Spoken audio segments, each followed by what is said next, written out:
ஒரு சின்ன பூத்திரியில் ஒளி சிந்தும் ராத்திரியில் இந்த மத்தை மேல் இளம் தத்தை கோர்த்து வித்தை காட்டிடவா.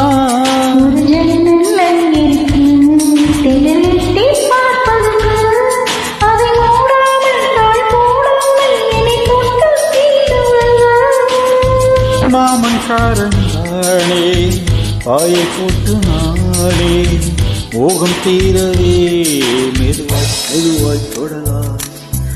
தீனம்மா மழை உன்னை நினைத்தால் இங்கு எனக்கல்லவா குளித்தாச்சல் வரும்.